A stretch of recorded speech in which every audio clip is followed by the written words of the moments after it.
ਰਾਜ ਗਿੱਲ ਨੇ ਲਿਖਿਆ ਹੈ। ਸਤਿ ਸ੍ਰੀ ਅਕਾਲ ਬਾਬਾ ਜੀ, ਤੁਸੀਂ ਕੁਝ ਦਿਨਾਂ ਤੋਂ ਸਾਖਸ਼ੀ ਭਾਵ ਬਾਰੇ ਉਪਦੇਸ਼ ਦੇ ਰਹੇ ਹੋ।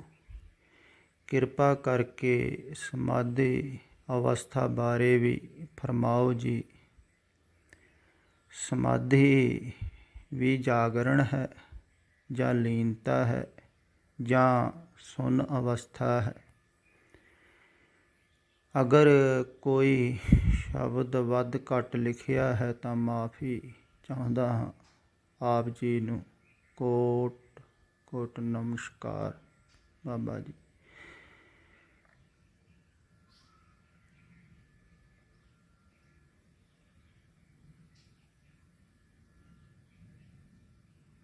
ਕੁਛ ਦਿਨਾਂ ਤੋਂ ਜੋ ਤੁਸੀਂ ਰਿਕਾਰਡਿੰਗਾਂ ਸੁਣ ਰਹੇ ਹੋ,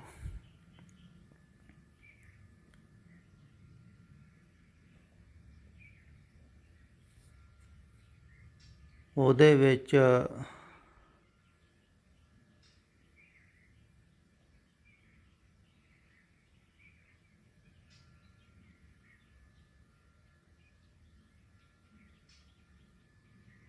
ਸਾਖਸ਼ੀ ਭਾਵ ਬਾਰੇ ਦੱਸਿਆ ਗਿਆ ਹੈ।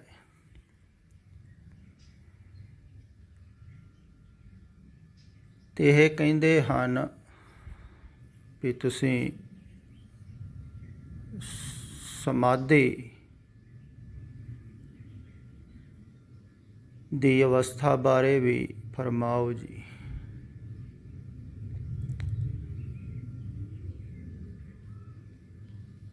ਹੁਣ ਦੇਖੋ, ਤੁਸੀਂ ਤੁਹਾਡੀ ਇੱਕ ਗੱਲ ਖਿਆਲ ਵਿੱਚ ਹੀ ਨਹੀਂ ਆ ਰਹੀ ਹੈ ਜੋ ਵਾਸਤਵਿਕ ਹੈ। ਇੱਧਰ ਕਿਹਾ ਜਾ ਰਿਹਾ ਹੈ ਵੀ ਸਾਖਸ਼ੀ ਹੋਣਾ ਹੈ,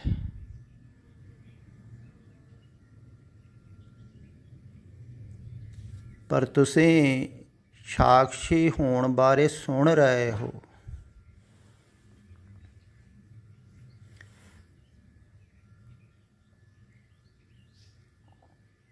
ਤੇ ਸੁਣਦੇ ਸੁਣਦੇ ਤੁਹਾਨੂੰ ਫਿਰ ਆਹ ਅਗਲੀ ਗੱਲ ਚੇਤੇ ਆ ਗਈ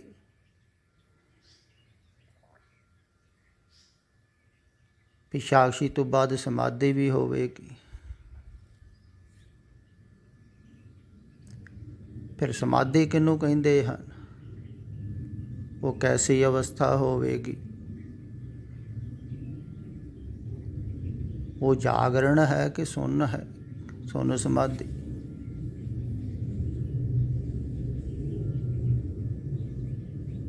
ਪਰ ਇਹ ਖਿਆਲ ਤਾਂ ਹੀ ਪੈਦਾ ਹੋ ਰਹੇ ਹਨ ਕਿਉਂਕਿ ਤੁਸੀਂ ਸੁਣ ਰਹੇ ਹੋ ਤੇ ਸੁਣ ਸੁਣ ਕੇ ਸਮਝ ਰਹੇ ਹੋ। ਪਰ ਇੱਧਰ ਜੋ ਕਿਹਾ ਜਾ ਰਿਹਾ ਹੈ ਨਾ, ਬੋਲਿਆ ਜਾ ਰਿਹਾ ਹੈ, ਉਹ ਸਿਰਫ ਸਮਝਣ ਵਾਸਤੇ ਨਹੀਂ ਬੋਲਿਆ ਜਾ ਰਿਹਾ ਹੈ।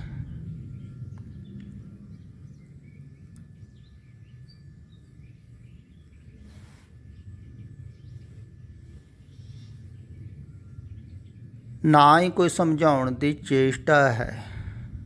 ਇਹ ਗੱਲ ਖਿਆਲ ਵਿੱਚ ਰੱਖੋ ਥੋੜ੍ਹੀ ਜਿਹੀ, ਬਹੁਤ ਜ਼ਰੂਰੀ ਹੈ। ਕਿਉਂਕਿ ਜ਼ਿਆਦਾ ਲੋਕ ਸਮਝਣ ਦੀ ਕੋਸ਼ਿਸ਼ ਕਰ ਰਹੇ ਹਨ। ਉਹ ਜ਼ਿਆਦਾ ਮੂੜਤਾ ਦਾ ਕੰਮ ਹੈ,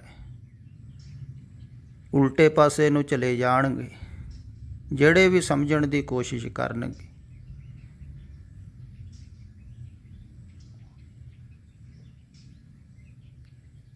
ਸੰਸਾਰ ਬਾਰੇ ਸਮਝਿਆ ਜਾ ਸਕਦਾ ਹੈ,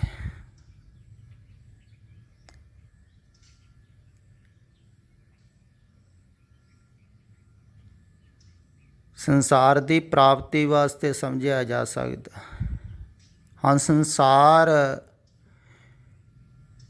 ਦੇ ਵਿੱਚ ਜਾਣ ਵਾਸਤੇ ਜਿਵੇਂ ਸਮਝਿਆ ਜਾਂਦਾ ਹੈ ਨਾ, ਤੇ ਨਿਕਲਣ ਵਾਸਤੇ ਵੀ ਸਮਝਿਆ ਜਾ ਸਕਦਾ ਹੈ।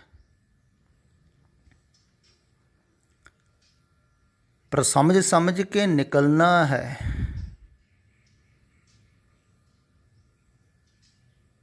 सिर्फ समझना ही नहीं है। ਹੁਣ ਤੁਸੀਂ ਕਿਹਾ ਹੈ ਵੀ ਸਮਾਧੀ ਬਾਰੇ ਸਮਝਾਓ ਅਵਸਥਾ, ਤੇ ਸਮਾਧੀ ਬਾਰੇ ਤੇ ਬਹੁਤ ਵਾਰਾਂ ਕਿਹਾ ਹੈ।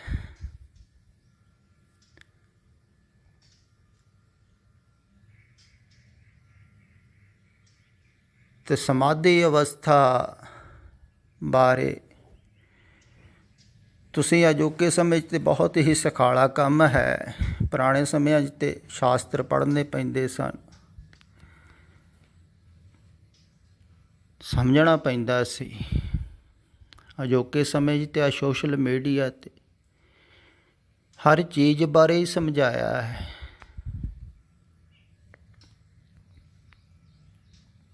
ਸਮਾਧੀ ਬਾਰੇ ਵੀ, ਜਾਗਰਣ ਬਾਰੇ ਵੀ, ਅਤੇ ਲੋਕ ਸਮਝਦੇ ਰਹਿੰਦੇ ਹਨ ਅਤੇ ਸਮਝਾਉਂਦੇ ਰਹਿੰਦੇ ਹਨ। ਅਤੇ ਇਹਦੇ ਨਾਲ ਸਮਝਦਾਰੀ ਵਧੀ ਜਾਂਦੀ ਹੈ। ਪਰਮਾਤਮਾ ਸਮਝਦਾਰੀ ਦਾ ਵਿਸ਼ਾ ਨਹੀਂ ਨਾ ਹੈ। ਸਮਝ ਦੁਆਰਾ ਤੁਸੀਂ ਉਹਨੂੰ ਨਹੀਂ ਸਮਝ ਸਕਦੇ ਹੋ। ਇਸੇ ਕਾਰਨ ਹੀ ਕਿਹਾ ਜਾਂਦਾ ਹੈ ਵੀ ਇਹ ਮਾਰਗ ਉਲਟਾ ਹੈ। ਸੰਸਾਰ ਵਿੱਚ ਕੁਝ ਵੀ ਤੁਸੀਂ ਹਾਸਿਲ ਕਰਨਾ ਹੋਵੇ ਤੇ ਸਮਝ ਦੁਆਰਾ ਕਰ ਸਕਦੇ ਹੋ। ਕੁਛ ਵੀ ਪਾਉਣਾ ਹੋਵੇ, ਕਹਿੰਦੇ ਵੀ ਹਨ ਵੀ ਸਮਝ ਹੋਣੀ ਚਾਹੀਦੀ, ਅਕਲ। ਹਰ ਚੀਜ਼ ਬੰਦਾ ਪਾ ਸਕਦਾ ਹੈ ਸੰਸਾਰ 'ਚ, ਗੱਲ ਵੀ ਠੀਕ ਹੈ, ਪਰ ਸੰਸਾਰ 'ਚ ਪਾ ਸਕਦਾ ਹੈ ਸਮਝ ਦੁਆਰਾ। ਇਸੇ ਕਾਰਨ ਤੇ ਸਤਿਪੁਰਖਾਂ ਨੇ ਕਿਹਾ ਸੀ ਨਾ ਵੀ ਮਤ ਮੇਂ ਨਾ ਮਤ ਰਹਿਓ, ਹੋਸ਼ ਮੇਂ ਨਾ ਹੋਸ਼ ਰਹਿਓ, ਗਿਆਨ ਮੇਂ ਨਾ ਗਿਆਨ ਰਹਿਓ, ਧਿਆਨ ਮੇਂ ਨਾ ਧਿਆਨ ਰਹਿਓ। ਉੱਥੇ ਕੁਛ ਰਹਿੰਦਾ ਥੋੜ੍ਹੀ। ਅਤੇ ਉਹ ਵੀ ਜਿਨ੍ਹਾਂ ਨੂੰ ਕਹਿ ਰਹੇ ਸੀ ਬਹੁਤ ਉੱਚ ਕੋਟੀ ਦੇ ਵਿਦਵਾਨ ਪੰਡਤ, ਬਹੁਤ ਸ਼ਾਸਤਰ ਪੜ੍ਹੇ ਹੋਏ, ਉਹਨਾਂ ਨੂੰ ਕੋਈ ਗਿਆਨ ਘੱਟ ਥੋੜ੍ਹੀ ਸੀ। ਤਾਂ ਉਹਨਾਂ ਨੂੰ ਵੀ ਸਮਝ ਵਿੱਚ ਨਹੀਂ ਸੀ ਆ ਰਿਹਾ, ਕਿਉਂਕਿ ਸਮਝ ਦੀ ਗੱਲ ਨਹੀਂ ਨਾ ਹੈ। ਇਹੋ ਹੀ ਅੱਜ ਇੱਥੇ ਮਿਲਣ ਵਾਸਤੇ ਸੰਤ ਆਏ ਸਨ।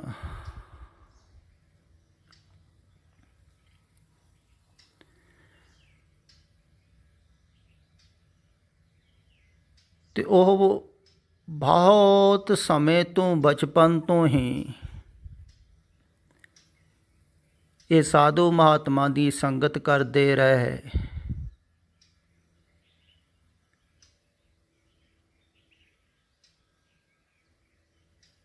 ਅਤੇ ਨਾਮ ਜਪਦੇ ਰਹੇ ਅਤੇ ਜਪਾਉਂਦੇ ਰਹੇ। ਹੁਣ ਵੀ ਜਪਾਉਂਦੇ ਹਨ। ਉਹਨਾਂ ਨੇ ਕੁਟੀਆਂ ਬਣਾਈਆਂ, ਬਹੁਤ ਵੱਡੇ ਵੱਡੇ ਡੇਰੇ ਹਨ।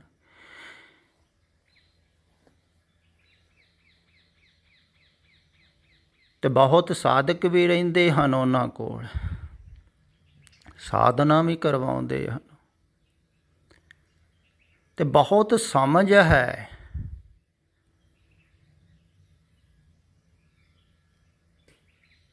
ਤਾਂ ਉਹ ਮੈਨੂੰ ਕਹਿਣ ਲੱਗੇ ਵੀ ਤੁਸੀਂ ਕੁਛ ਸਮਝਾਓ।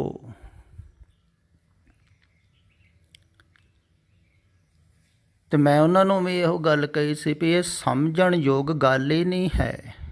ਮੈਂ ਸਮਝਾਵਾਂ ਕਿਵੇਂ ਹੁਣ ਤੁਹਾਨੂੰ, ਕਿਉਂਕਿ ਮੇਰੇ ਸਮਝਾਉਣ ਤੋਂ ਜ਼ਿਆਦਾ ਤੁਹਾਨੂੰ ਪਹਿਲਾਂ ਹੀ ਸਮਝ ਹੈ ਇਸ ਪੱਖ ਦੀ। ਬਹੁਤ ਸਮਝ ਹੈ, ਮੈਂ ਮੰਨਦਾ ਉਹਨਾਂ ਦੋਵਾਂ ਨੂੰ। ਉੱਚ ਕੋਟੀ ਦੇ ਵਿਦਵਾਨ ਵੀ ਹਨ ਅਤੇ ਹਰ ਇੱਕ ਦੀ ਉਹ ਤਸੱਲੀ ਕਰਾ ਦਿੰਦੇ ਹਨ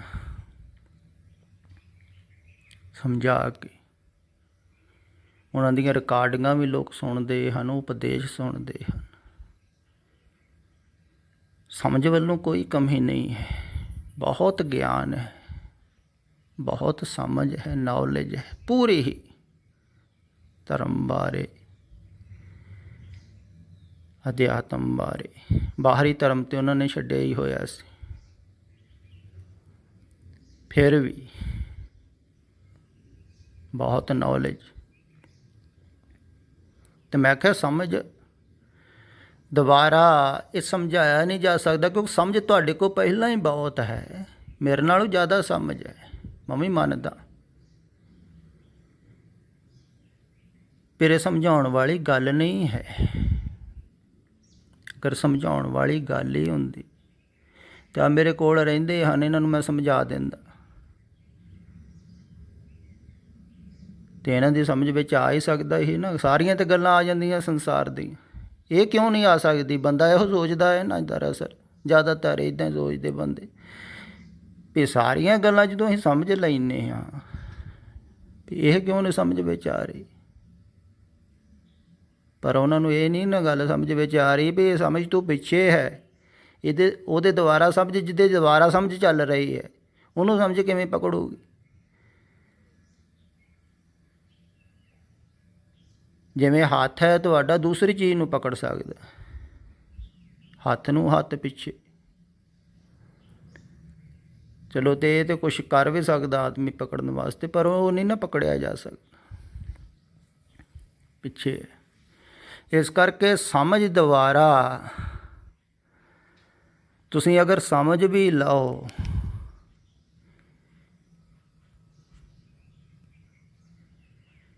ਇਹ ਸਮਾਧੀ ਬਾਰੇ, ਜਾਗਰਣ ਬਾਰੇ,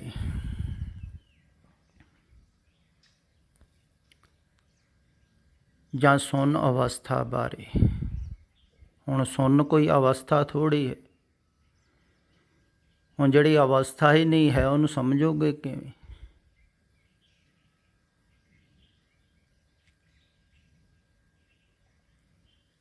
ਸੁੰਨ ਦਾ ਅਰਥ ਹੁੰਦਾ ਕੁਝ ਵੀ ਨਹੀਂ, ਜੋ ਕੁਝ ਹੈ ਹੀ ਨਹੀਂ, ਤਾਂ ਉੱਥੇ ਅਵਸਥਾ ਵੀ ਕਿੱਥੇ ਹੈ? ਫਿਰ ਤੁਹਾਨੂੰ ਸਮਝੋਗੀ ਕਿਵੇਂ? ਜੇ ਕੋਈ ਚੀਜ਼ ਹੋਵੇ ਸਾਹਮਣੇ ਤੁਹਾਨੂੰ ਸਮਝਾਈ ਜਾ ਸਕਦੀ, ਇਸ਼ਾਰਾ ਕੀਤਾ ਜਾ ਸਕਦਾ, ਦੱਸਿਆ ਜਾ ਸਕਦਾ ਕੁਝ ਹੈ, ਉਹਦਾ ਰੰਗ, ਉਹਦਾ ਰੂਪ, ਉਹਦਾ ਤੇ ਜੇ ਕੋਈ ਹੈ ਹੀ ਨਹੀਂ, ਸੁਣਨ ਦਾ ਅਰਥ ਹੁੰਦਾ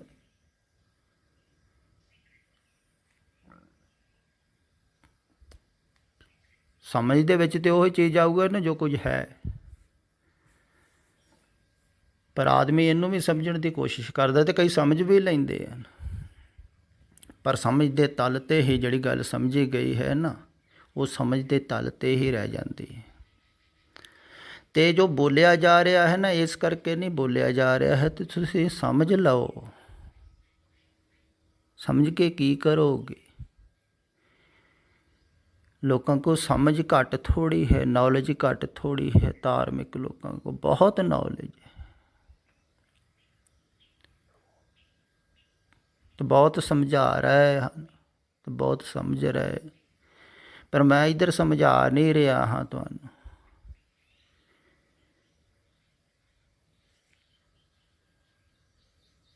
ये जो बोलिया जा रहा है ना,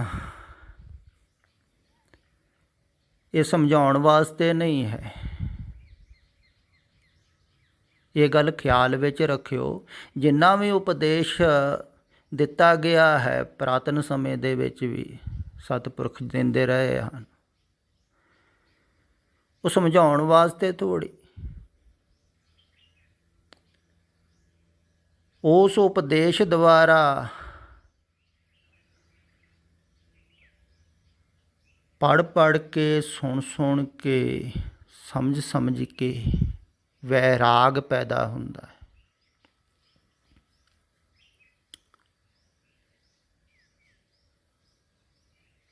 सतपुरखां दे उपदेश द्वारा वैराग पैदा हुंदा है। इस करके वो संसार नूं वार वार झूठ, असत, मिथ्या, कूड़, जलता, बुदबुदा, उपजै बिन सै नीत कहंदे रहिंदे आ। ਤਾਂ ਕਿ ਤੁਹਾਨੂੰ ਖਿਆਲ ਵਿੱਚ ਬਣਿਆ ਰਵੇ ਤੇ ਸੰਸਾਰ ਵੱਲੋਂ ਵੈਰਾਗ ਹੋਵੇ। ਤਾਂ ਤੁਸੀਂ ਵਾਪਸ ਮੁੜੋ।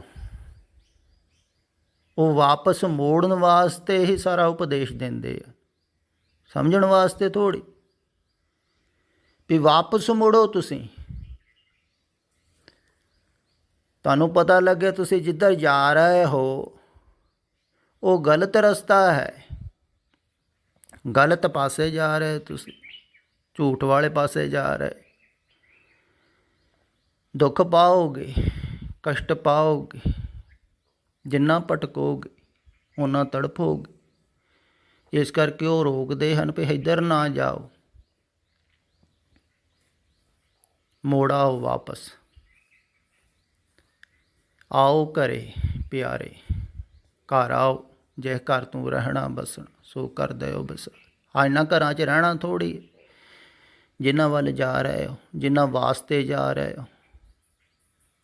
ਤੋਂ ਬਾਹਰੋਂ ਰੋਕਣ ਵਾਸਤੇ ਉਪਦੇਸ਼ ਦਿੰਦੇ ਹਨ, ਹਟਣ ਵਾਸਤੇ ਉਪਦੇਸ਼ ਦਿੰਦੇ ਵੀ ਰੁਕ ਜਾਓ, ਬਚ ਜਾਓ। ਤੁਹਾਡੇ ਗੱਲ ਖਿਆਲ ਵਿੱਚ ਆ ਸਕੇ ਵੀ ਜੋ ਵੀ ਅਸੀਂ ਕਰ ਰਹੇ ਹਾਂ ਇਹ ਸਭ ਝੂਠ ਹੈ, ਸੱਤ ਹੈ, ਮਿਥਿਆ ਹੈ, ਇੱਧਰ ਨਹੀਂ ਜਾਣਾ ਹੈ। ਅਤੇ ਬਾਹਰੋਂ ਦੌੜ ਖਤਮ ਹੋਵੇ। ਤਾਂ ਬਾਹਰੋਂ ਤੁਸੀਂ ਹਟੋ ਅਤੇ ਅੰਦਰ ਵੱਲ ਮੋੜੋ। ਉਹ ਇਹੋ ਕਹਿ ਰਹੇ ਹਨ ਵਾਰ-ਵਾਰ ਵੀ ਮੋੜੋ, ਗੁਰਮੁਖ ਹੋ ਜਾਓ। ਸੰਸਾਰ ਵੱਲ ਹੋਣਾ ਮਨਮੁਖ ਹੈ, ਗੁਰੂ ਵੱਲ ਹੋਣਾ ਗੁਰਮੁਖ ਹੈ।